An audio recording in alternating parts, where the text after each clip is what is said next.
after about 11 to 20 minutes of physical exercise, your body or your brain is primed to improve its speed of processing information, primed to retain information in short-term memory recall, and be ready to go. It's not just let me sit around and do nothing. And that's kind of where schools are starting to really fall short by cutting out recess and PE. You're killing the brain, right? These kids need to be running around. They need to get this physical exertion because now they'll focus more, and that's when their brain is actually more ready to learn complex math problems, multiplication tables, whatever your biology, your chemistry, how to spell encyclopedia, things like that. Hello, everybody. Welcome to the Energy Podcast. My name is Fahad, and I'm the host of this show. Guys and gals, amazing guest today, Matt Peele of the great Peele Appeal Podcast. First of all, I actually went to this guy's show, and I had a blast. We talked about food, nutrition, we talked about energy pods, Cocozen, our business, fitness, and how to balance a busy lifestyle and still being lean throughout the entire lifestyle itself. Go check out the Peele Appeal Podcast and come back to this podcast once you're done. With that being set aside, I actually had a fun conversation outside of the podcast itself with Matt as well. And I found out that Matt is a wealth of information, especially in the context of modern day living, white collar jobs, and just being out and about in the world that's around us. And so I started to realize that a lot of things that we're doing in our daily life, a lot of activities we're performing, especially when it comes to sitting down, can really tax our bodies later down the road. And all of this damage can start off very early in our age, even perhaps as early as teens, all the way during our college years, to when we start our jobs, to when we retire. So this is a very relevant podcast, and Matt was very gracious enough to point out some of the things that he has discovered throughout his entire period in the fitness industry and as an author, corrective exercise specialist, and sports performance coach. So he's been in the streets for a while, in the industry for a while, and I was really happy to have him on our show. So without further ado, actually, I need to do some plugs over here. So our podcast, the Energy Podcast, is supported by our own products. We have two products on our business right now. One of them is our Energy Pods. These are 2-ounce compact meal replacement products that come in an almond fudge pudding form, and they do come with a 2-ounce paperboard spoon. You can use them as a dip, you can use them as a spread, you can eat them as is. We have a chocolate and a coffee flavor, so they're really delicious, really nutritious, really healthy, and a great way to add a little bit more taste and protein into your life. The second product that we really like to market is our spread called Cocozen. It is also sugar-free, almond-based, protein-enriched, and is a great way to start your day, or if you're an endurance runner or a lifter, great way to add a little bit of chocolate into your lifestyle and not feel bad about it. So yes, if you would like to support our show, please go to kgfoodco.com and try our products. See what you guys think. You can also go buy our product on Amazon, and we're also on Walmart Marketplace as well, and in a select few handful of stores in like the Napa vicinity as well. But if you really want our product, go online, grab it. Secondly, I would really ask you guys to leave us a review if you like this show. Leave us some comments, because engagement is always good. That's how we're able to bring more people on our show and share this wealth of information that we have started accumulating. I can't do any of this without your support. So if you're listening, subscribe, share, comment. That means a lot to me. Now, without further ado and any more plugs, let's get into this wonderful podcast episode that I had with Matt Peele. I've been in the fitness industry since 2008. This is actually a second career for me, believe it or not. I went and got a marketing degree right out of college or in college, and then life takes twists and turns. And so I ended up getting into fitness in 2008. And over the years, I have become an author. I wrote the book, The Athlete in the Game of Life, in 2020. And I became a corrective exercise specialist that year also. And then this year, I became a sports performance coach. So I've kind of run the gambit in the fitness industry, health, wellness, fitness, all the above. I've run personal training, boot camps, kids classes, sports performance, you name it. I've done it, just about all. So I love it, man. And the kind of the niche that I really found was really in 2020 as we're sitting here doing this, right? People on Zoom all damn day. sitting at their dining room table and trying to figure out, how am I going to go to work or do this? I'm not equipped for it. I'm not equipped for working from the house. I don't have a desk really. I don't have anything substantial. So I'm just sitting on my couch or on my bed and leaning over and developing all this pain from sitting down more than usual. So I said, well, I've experienced it and seen it with clients for a long time. Let me write a book about it. So that's what I wrote my book about, corrective exercise and stretching and strengthening the right muscles to help you feel better and not be in so much pain as we sit around staring at screens all day. So what was the U-turn from marketing into fitness and career change? Would you like to do a little bit of a touch up or deep dive into like what caused this shift to move towards this direction in life? It's really still doing the same thing. Instead of selling, let's see, one thing, I sold uniform rental services for Cintas. So I really enjoyed that. We'll use that for example. So instead of selling, say, uniform rental services, I'm selling now training services. So it's really doing the same thing. I'm trying to market my services, my online programs, my book. So it's still using sales. It's still using marketing. It's just in the fitness industry. And I think that's where overall, like people in my position think, oh, well, just, hey, if you're just, and I hate that word, but you're just a trainer. All you do is you're just paid to work out. Not really. I'm paid to sell training services because if I'm not out selling and working with you and handling your objections, just like I would for selling uniform rental services, right? I don't eat. I don't pay my bills. So it's really the same principle, same types of concepts that any salesperson is doing. It's just selling training services. And so you mentioned writing your book. So what was the spark right over there that caused you to be like, okay, I need to put this down into words? So a couple years before, went to what's called a magnetic marketing convention, and they talked about how to differentiate yourself in your space, whatever your space is, whether it's selling light bulbs or whether it's selling training services or automotive services, right? And one of the things they talked about was writing a book. You don't have to write War and Peace, but just writing some type of book gives you the credibility as an author that your competitor doesn't. So that was, I think I went to that conference in Orlando in like 17 or 18. And then the pandemic hit in 20. And that same company, which is Advantage Media Publishing, kind of ran a special on doing what's called a hook book, which is what I ended up writing. And they provided a service to help you do so. And, there was the SBA loans from the government on getting yourself up and going, very low interest. So I qualified for one of those and went through their program. And voila, a few months later, they helped through their services write my book. So quick question, what exactly is a hook book? That's just what they called it. Excuse me.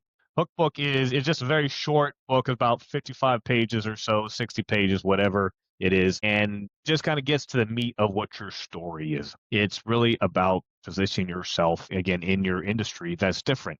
You don't have to write a 250-page book just to get your point across, right? So let's kind of make your point a little bit more concise and something easily digestible for your target audience to be able to read. So when people open up your book, what kind of stuff can they expect from it? They can expect to find like what happens to you as you age. It kind of takes a story of a fictitious person as he goes from someone in his mid 40s, driven executive professional, successful, doing this, sitting down, and then as you age, what happens to your body when you don't take care of it?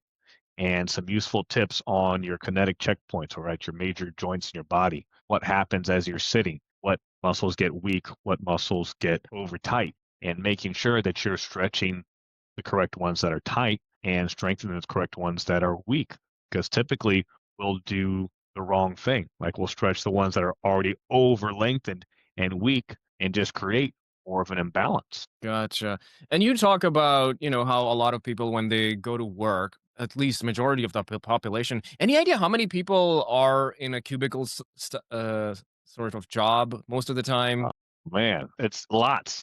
Lots. Think of your call centers, managers. Even me when I was in outside sales, what did? I went from being in my little cube to go sit in the car and drive somewhere, get out, go and sit in the office for an appointment, back. Jeez, you're right. Driving. Drive commute.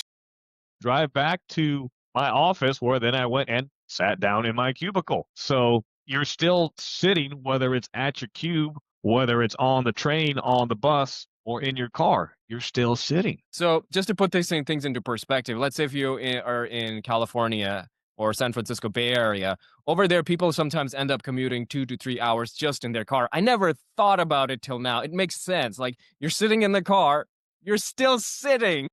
You're So, still so, sitting. yeah. So people, when they eat food too, they're sitting down as well. So we're talking about 10 to 14 hours. And once they come back home, they're tired. And guess what they're going to be doing? They sit again.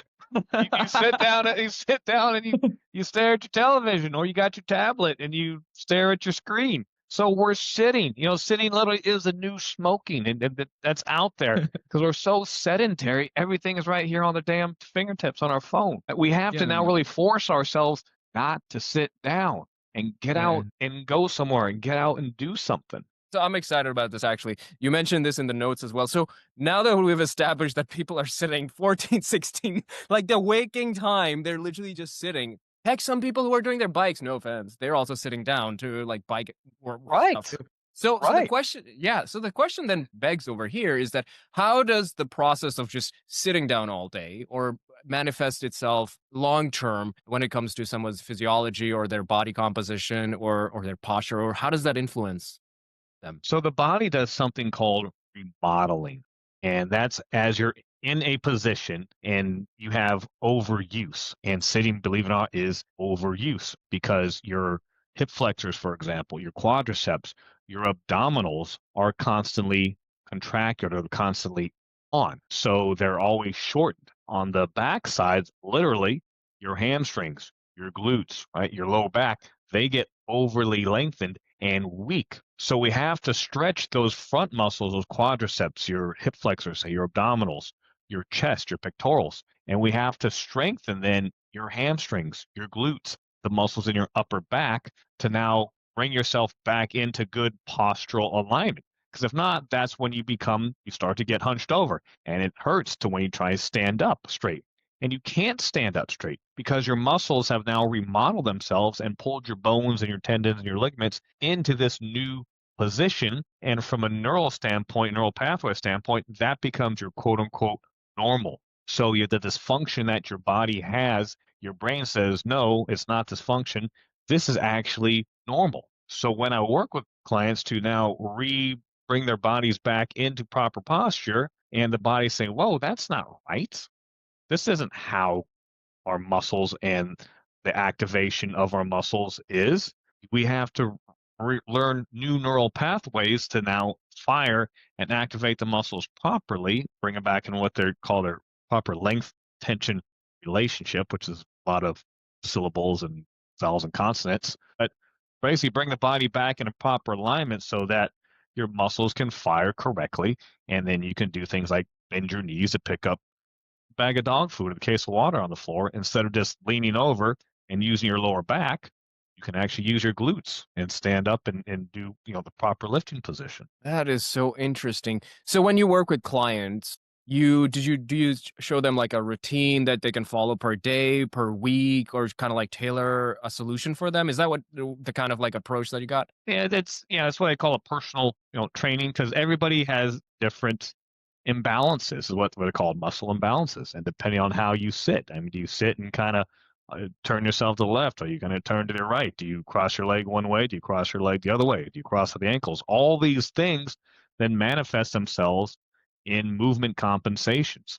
And so, yes, I do a movement assessment, being in my certifications teach me. So I just follow along what the certifications say. And I can tell you, I can look at someone right away now after years of experience and say, this is how this person acts. Does it hurt when you lean to the right? Do you have, does your left knee give you a lot of pain? Well, yeah. How do you know? Because I can tell by the way you move. I've been doing it, so I can figure it out. It's pretty easy for me.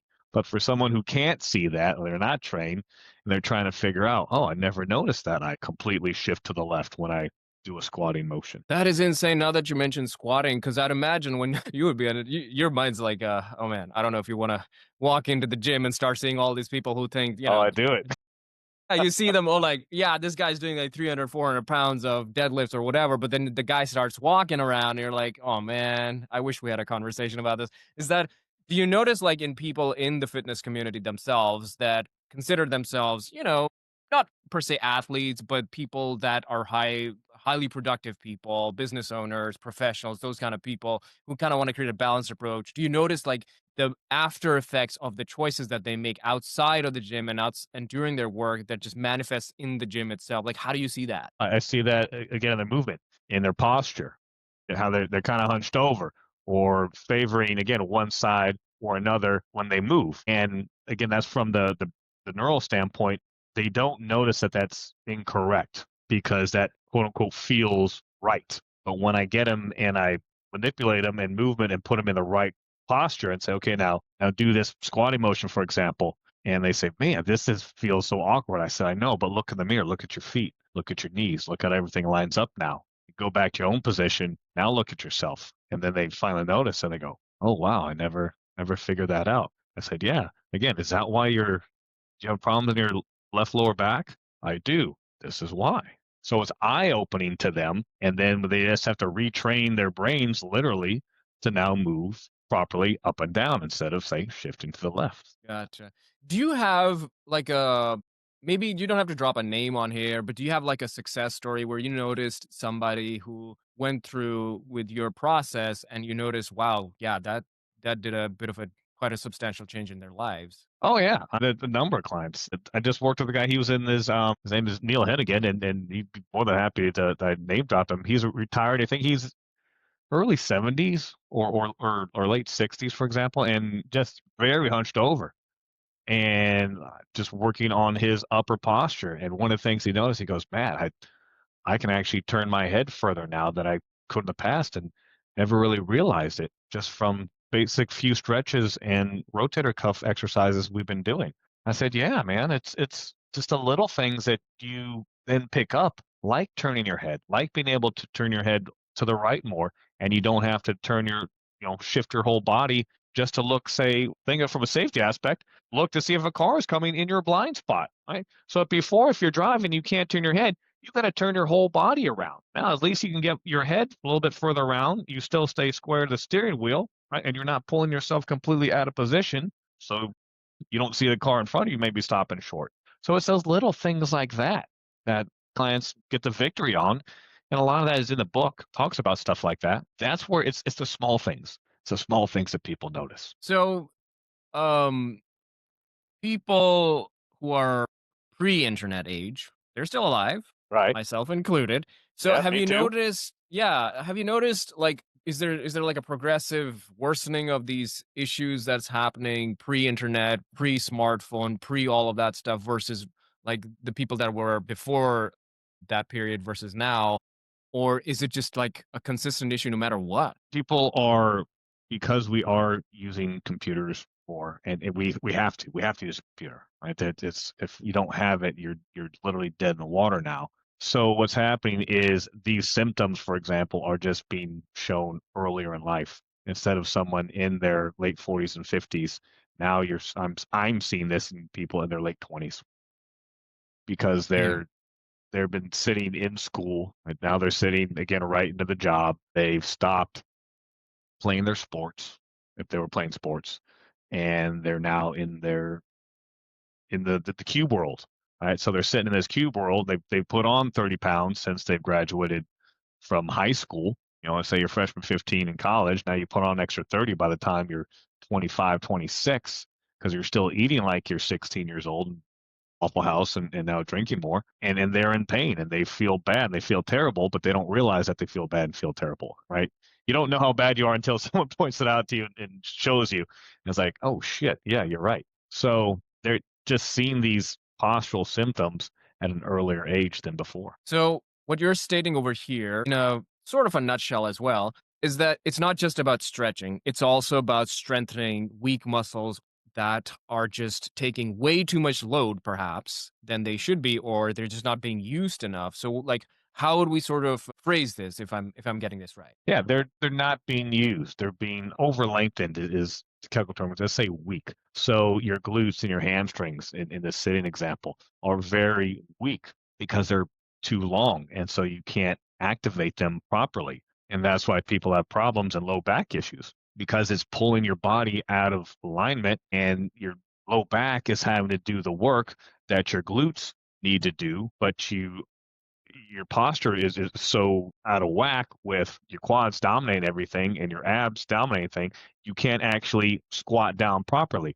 You can kind of bend your knees a little bit, and then you hinge at the waist, and now you're trying to pick up that 10-pound bag of dog food, and now you use your low back to get you back into position instead of being able to drop down and push through the ground, push through your legs. What about people who consider themselves athletes or people who are in the fitness industry themselves that think that, hey, we can do this? We like someone who's doing CrossFit, someone who's doing weightlifting, somebody who might be doing yoga or any of these exercises. Like, are these people sometimes committing certain mistakes too, perhaps in the context of these small muscles?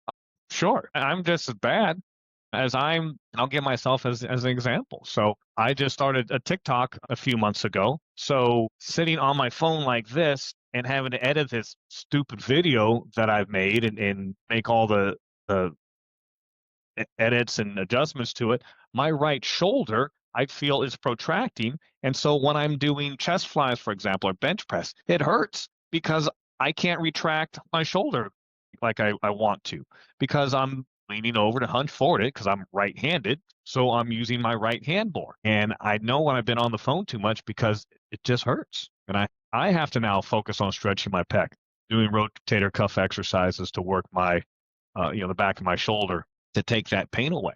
So I feel it. Gotcha. When did you start noticing all of this stuff that was going on around you? What was like the initial spark or starting point where you said, okay, that's kind of messed up? It was getting the pandemic when everybody was home and Yeah. going to the corrective exercise curriculum that I did through the National Academy of Sports Medicine, who my certifications are with, and seeing it with people. And it just clicked again with my clients and what they were doing and seeing their imbalances. And now when people are stuck at home for 12 hours a day because there's no going to lunch, there is no leaving the quote unquote office, right? Connected now even more. And I'm sitting at my dining room table and it sucks. I'm sitting in my dining room chair right now as we do this, and I can do this as we do our podcast interview. But if I would have to sit here for 10 hours a day for the next year, I'd go nuts. My butt would fall asleep. I mean, these chairs aren't meant for 10 hours of sitting, right? They're meant for a 30-minute meal, not all day, every day. And same thing with sitting on the couch or on your bed, whatever you're leaning over into. That we just don't have proper equipment here at home. So this is what happens to people. It's funny you mentioned chairs because there was a guest that showed up. I think he's got one of the shows that's going to show up right around your episode as well. And he does like running events, and his motto is "Burn your couch." Right. So he likes to get the people moving and grooving too. So what would be like a solution here? Would it be just reduce the time you're spending sitting down? Should you increase your walking, running, strength training, or what do The we do? answer is kind of yes. The answer is reduce your time spent sitting down. I have an online program, two of them, called Stretch at Your Desk and Strengthen at Your Desk. You can go to mattpeele.com and check out under the 10-minute professional series, or even just when you click on the homepage there, it says, I'm tired of being in pain, click on that. But just doing small bouts of stretches and strengthening moves there at your desk or throughout your day at home, or if you're at the office, can help. It doesn't take a lot. You can do 2 rounds of stretching for 25 seconds each, for example, of your quadriceps, just standing there at your desk. If you do that 3 times a day, you've spent a total of 3 minutes, right? That's not a whole lot of time, but that can definitely help to mitigate these postural imbalances. So it's just small 2, 3, 4 minutes, 35 seconds here, 35 seconds there, 35 seconds there. That can help you. How can a person know that they gotta do a U-turn here? They gotta start making the change. What are the signs you start noticing in the body? Like for a car, you see the check engine light, right? Or the deflated tire. So, Right. like as a listener, I'm listening to this. I'm like, okay. And now as a listener, I'm probably feeling self-conscious. And right away, I'm tempted. I'm going to straighten up my back now. Right. One of my fraternity brothers, he told me when he first read my book, he said, Matt, this is the first book that I read that I did not curl up on the couch. I actually found myself sitting up straighter and trying to adjust myself as I'm reading your book. So that's the point. That is making you aware in the moment of what's going on with you. So mission accomplished. What are some signs you can see? Well, let's see. Do you have low back pain? Not just acute, but like kind of just constant chronic low back pain, or maybe your knee pain.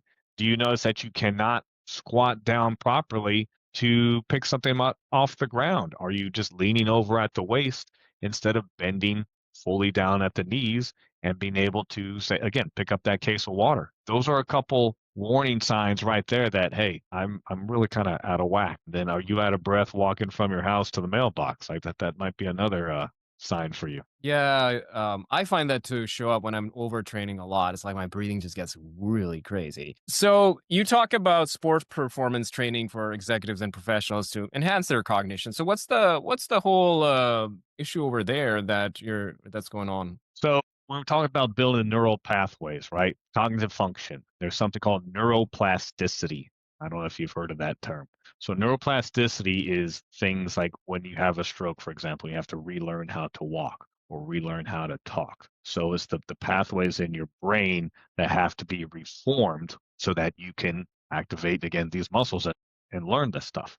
So neuroplasticity is also when we talk about the muscular imbalances, right? As we're relearning these new pathways, again, to stand up, sit down, go to the left, go to the right, that builds cognitive function. So by doing complex movements, so complex movements just means multiple joints. Like a squat is a quote unquote complex movement. It's not that you need to do calculus while you're doing a squat. Right? That's not what we mean by complex. So it's just multiple joints. So when you're doing these multiple joint movements and you're doing them under, a duress, stress, higher frequency, higher tempo, higher loads, adjusting all these things, you have to think about it.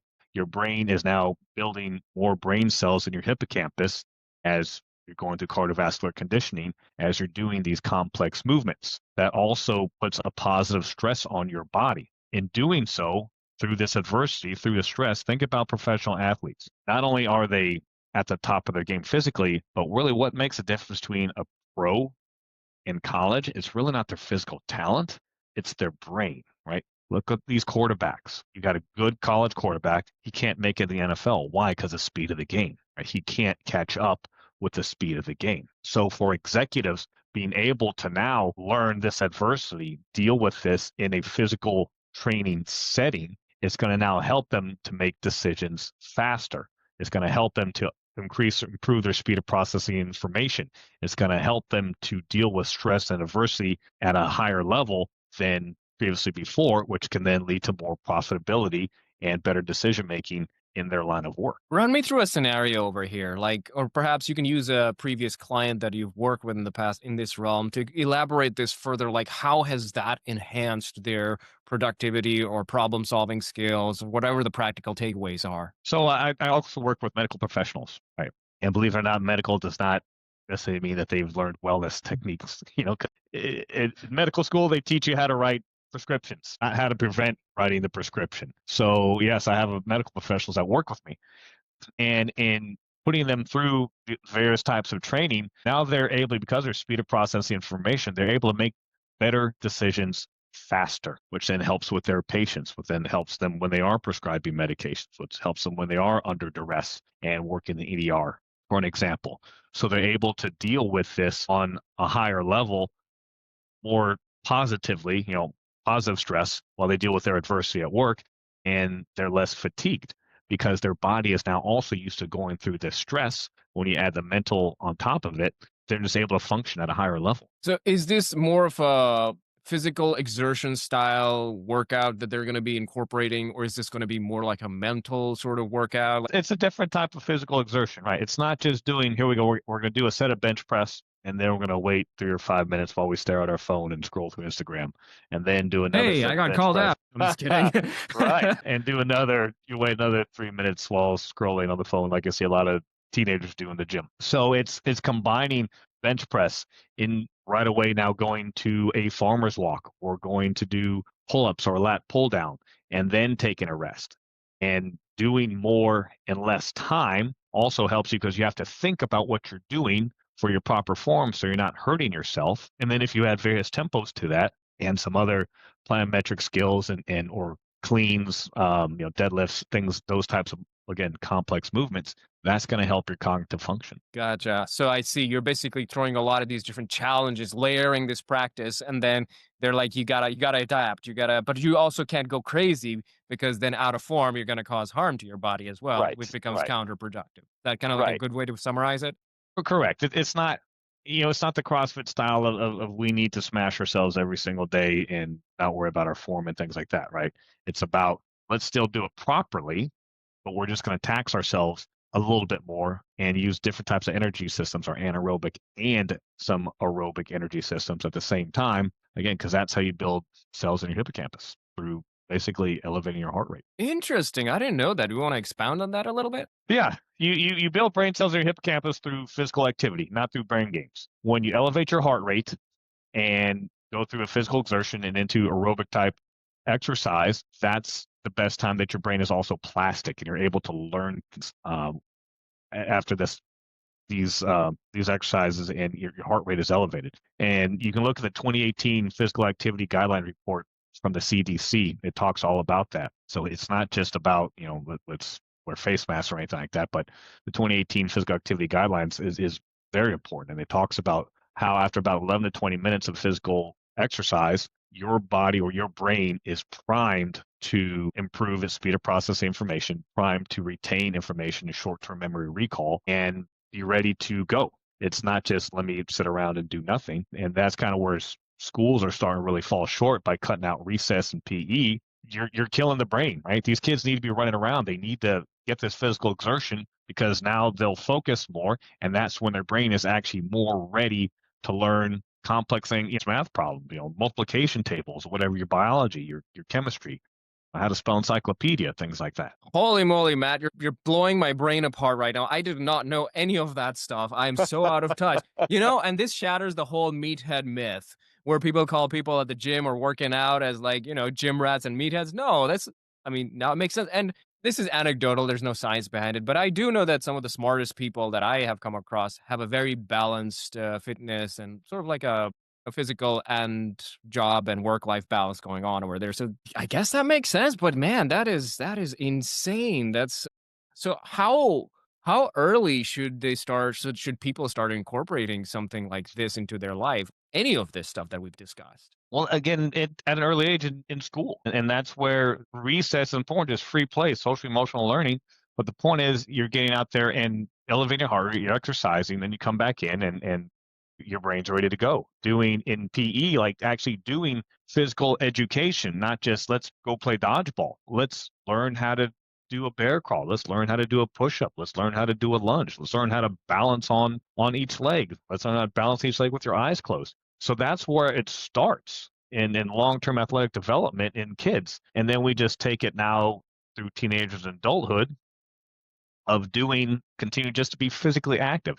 It's not about bench pressing 225 pounds. It, in fact, doesn't really matter if you can bench press 225 or not, right? It's still doing that bench press movement, again, in conjunction with, with a deadlift, with doing pull-ups. Those types of multiple joint movements are still what the body needs to not just strengthen with our posture, but again, with our cognitive development. So I'm going to throw a really interesting question at you. It's like, what is one workout or routine or anything that you can recommend right on the top of your head that someone who's working a desk job, for example, can incorporate that, perhaps not with so much challenge, and can realistically start seeing some results later down the road? Again, just what I said. It's doing your multiple joint movements, not focusing on doing bicep curls and some tricep work, or just like I say, Shape magazine workouts with just getting my ass up in the air, from a female standpoint, or doing leg curls or leg extensions.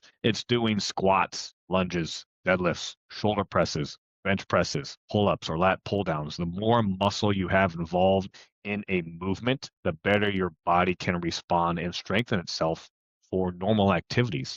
A squat to shoulder press or press, you might call it a thruster, right? Squat down, come up, push up your barbell or your dumbbells up over your head, right? That's a great exercise. Look at how many joints are involved with that. You have your ankles, your knees, your hips, your shoulders, your elbows, right? You got 5 different joints all involved in one up and down vertical movement. So things like that. What about somebody who's just on their desk and they have no concept of working out and they're just very isolated in their cubicle? Is there something like they could do, like, I don't know, just move their hands or arms or keep a Right. keep a dumbbell or a kettlebell? Right.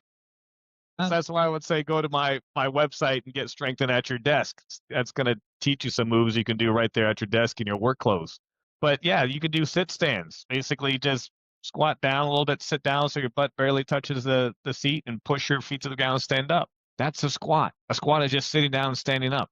That's at the end of the day, that's all it is. How about do some push-ups on your desk? Those are two great ways that you can get some movement and blood flow without really having to overly exert yourself, but you're still doing multiple joints at the same time and getting some movement into your day. That is fantastic. Wow. Okay, we've touched a lot of different topics. Is there any other nail we need to hit the hammer with? No, dude, I think we got a lot for your listeners to try and chew on and digest. Okay, now we need to consolidate all this information into one sort of like package. So people can find all of these resources and the whole funnel on your website, right? Or is there anywhere else that they can go? Yeah, go to my website and you can go to I'm Tired of Being in Pain right on the homepage. You can listen to my podcast that you were on, the latest episode. So you can go. What's the name of the podcast mattpeele.com. again? Let's give it to the Peele Appeal Podcast. I love that name. So listen to Fahad Ahmad, get his story. Episode 101. That's on there, or wherever you get your podcasts. You can go to my Instagram, Matt Peele CES. Follow me on LinkedIn. My Facebook page is Athlete in the Game of Life. I'm on Twitter, Matt Peele, or TikTok, Strengthen at Your Desk. And all of these links will be in the show notes as well. How can people find your book too? On Amazon. You go to my website and order it, or just go to Amazon. It's on paperback, it's on Kindle, or if you like the sound of my silky, sexy voice, then you can get it on audiobook because I'm the one that narrates it. So it's available on Audible too? No, on audiobook on Amazon. Okay, gotcha. So Amazon. Yeah. I'm the one who reads it, so you can curl up and listen to my voice late at night. Oh man, you might get some, I don't know, ASMR requests after that. All right, Matt. It was a pleasure chatting with you. You blew my mind with some of all these concepts, and I'm gonna mindfully start sitting up straight. And I don't know, I'll figure something out. I'll go to your website for a start and see what I can cook up. So thank you for being on the show. Thank you for everybody for listening to this podcast episode as well. Go check out Matt's stuff and let's rock it.